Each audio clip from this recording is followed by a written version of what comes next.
naye nga ye evidence amwina ne byayogera bituufu nabirabako president abaana bagamba balina ssente ze baawaayo nga bazisonda nga association ne ssente zibaweebwanga what is the truth about this money and what is accountability? It was being handled by Hanson mostly. So I would get at work and see him giving out money and stuff. Kati bino ebirala ebyabaawo saabiraba.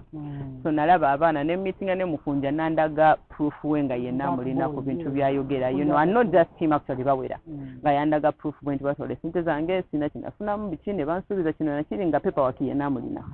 So nengaba mukunja the best way to do this if you actually want your money back is go to court because proof formulina, you know, sue the person, you know, or have some kind of case in Chivana. Kati ye, simanyo ba just taina lawyer, you know, because artists sometimes tetwagala kubagana nyo because in chato manche chigendo kwira. Kati ndoza ya gamba manye just kamalemo obusungu bwange muswaze wano ku internet, malembi veko instead of going to court. Naye nga ye evidence amwina ne byayogera bituufu nabirabako.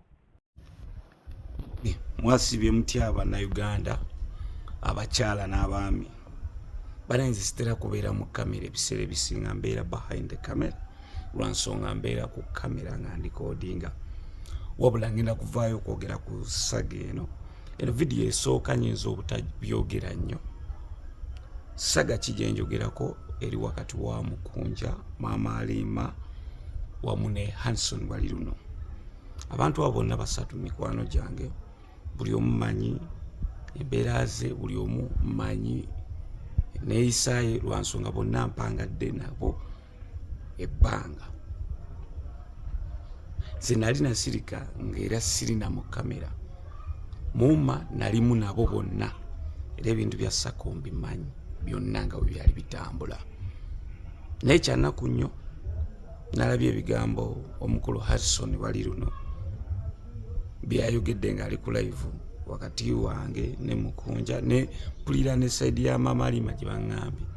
nze abantu abo nali ne beesonyiwa era nabavaako nze obulamu bwange bwakyuka si kukyuka nti okutereera wabula bwadde emabega emirundi gye sitasobola kugamba lwa abantu abo abawuma wamu ne Sako kati so nze wino gwe nnyina mungi gwensirikidde mungi bankwata empola baba banneesonyiwe batanneesonyiwa nja kuvaayo njogole ebingi ebisingako kuba bonna mbamanyi nekyebasobola okukola nkimanyi nzitera kubeera mu kamera ne TikTok account byonna nali nabisazaamu ze saasazaamu ze sajjayo manya gange manya nali sikyalina